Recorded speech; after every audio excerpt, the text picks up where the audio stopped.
Disasters, pestilence, death. The end is nigh. So what are you going to do about it, Stay at home and cry to mummy? Or live a life of adventure? The EU has created a European Voluntary Humanitarian AIDS Corps. The idea was first put forward by the Greek presidency of the EU in 2003. Its creation is also mentioned in a provision of the EU Constitution, the Lisbon Treaty, and states that it shall be set up by means of a regulation. That means through EU law. The EU wants you. Are you over 18 years old? Are you an EU citizen or a long-time resident in the EU? If so, you could join. Well, that's if you want to.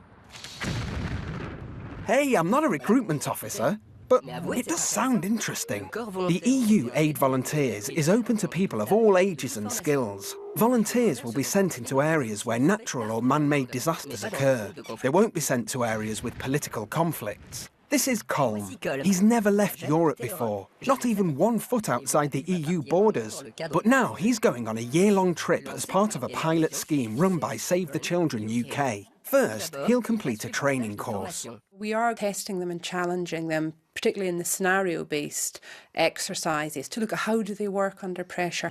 So we can be confident if we're putting them in a challenging situation, we should have a good idea of how they're going to be able to respond. Now that his training is done, Colm is off to Haiti. As a logistics officer, he'll organise the distribution of drugs in the organisation Save the Children. I feel that working in this sort of sector is going to make me happy and fulfilled as a person, rather than doing something, a daily grind, 9 to 5, doing something that's different, outside the box.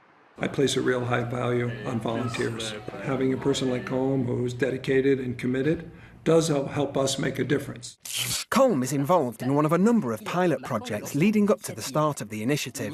The EU expects about 10,000 volunteers to be deployed over the period 2014 to 2020. The aims of the initiative are practical training for volunteers, match volunteers with humanitarian organisations, volunteers will be trained and deployed in EU-funded aid operations, create a common European standard on the management of volunteers. A temporary budget proposed for the initiative is €147.9 million. There are other volunteering schemes in Europe and worldwide. The EU Aid Volunteers initiative is meant to complement existing schemes and policies. Many Europeans are eager to help. This new opportunity is a way to do so. The European Parliament supports the initiative, reaffirming the key role of the Union in promoting volunteering. So, does this sound like the life for you, being a volunteer? It could be extremely rewarding, but it requires commitment, hard work and a strong motivation.